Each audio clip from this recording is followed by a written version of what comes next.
Hello, Asylum. Today's regretful tale comes from Withy Woodwitch on Reddit. It's called I Taught My Dog to Talk Through Buttons, and now I wish I hadn't. I taught my dog to talk, not with her voice, but with her paws. I own a 3-year-old Bichon Frise called Gidget. They are a remarkably intelligent breed, despite their yappy image. I taught her from a young age to do tricks and obey commands, and she was a bright and eager student. I always felt she had a lot to say, so when I saw videos on TikTok and Instagram of dogs who use programmed buttons to indicate their needs, I thought I might try it with Gidget. I bought a pack, recorded my voice on the buttons. I kept it simple at first. I gave her buttons to make requests and ask for things. Outside, food, water, treat, play. After she mastered those, I added more. I gave her options about where she wanted to go, what things she wanted to eat. She soon learned to pair the buttons up. Outside, park, food, chicken. It was amazing to hear her preferences, to know why she whined or barked. As she grew more confident, I added more buttons. These were more philosophical and used concepts rather than nouns and verbs. I wasn't sure Gidget would be able to understand them, but she picked them up so quickly I wished I had introduced them sooner. We discussed the weather, dreams, emotions. She was soon able to tell me if she was happy or sad, tell me she'd had a bad dream, and ask for a particular toy for her playtime. I became obsessed. Her little brain was able to express so much more than I'd ever expected.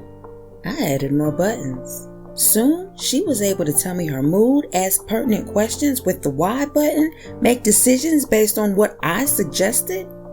She also liked to look out of the window and tell me what she saw. It was so interesting. Whilst I might look out of the window and see my neighbor carrying groceries from his car, Gidget would watch the same scene and tell me about the bird she had spotted or the stray leaf she had seen caught by the wind. I was able to see the world through her eyes. She'd been using her buttons to talk for over a year before things started to get disturbing. One day, she stopped playing with her favorite toy, looked into the corner, and walked over to her board. Very deliberately, she selected the button for dark. I laughed. It was daytime and the sunlight was shining into every corner. No dark, I told her.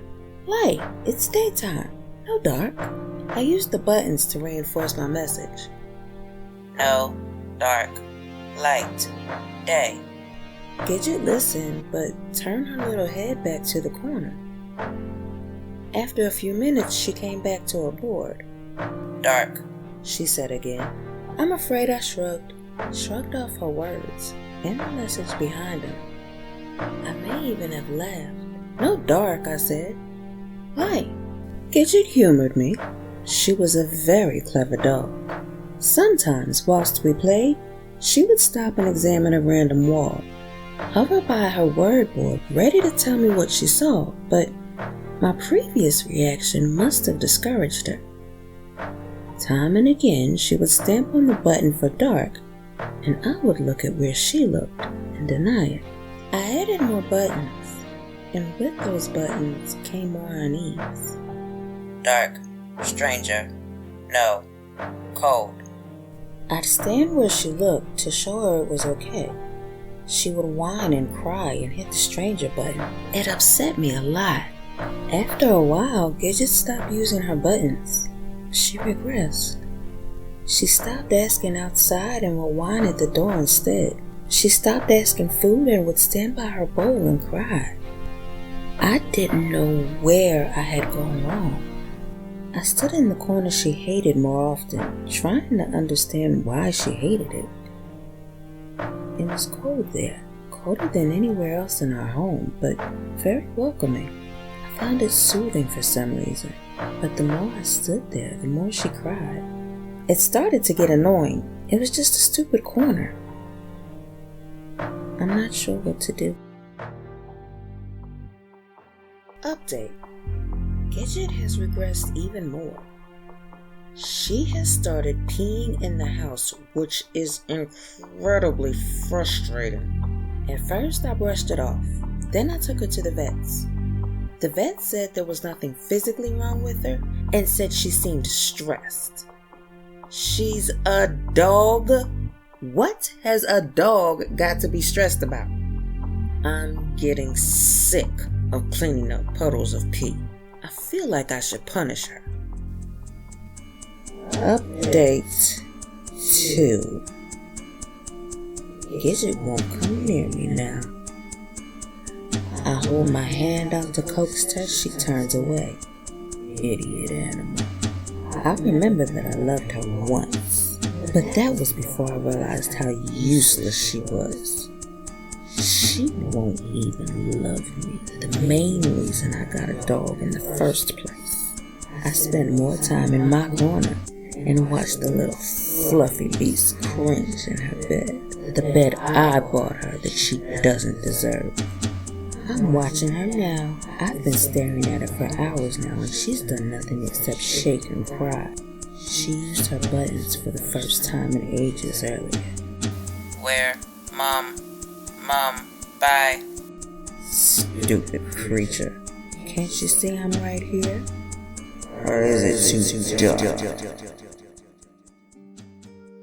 Oh my, Asylum. I must admit this story did take one hell of a turn. Poor Gidget. I wonder whatever happened to her. I do hope she's able to escape and find a good home.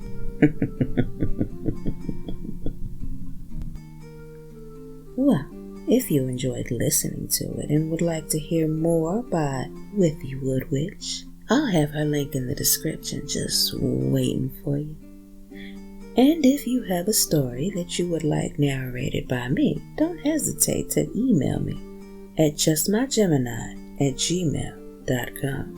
Until next Friday, good night, and don't let the monster under the bed bite.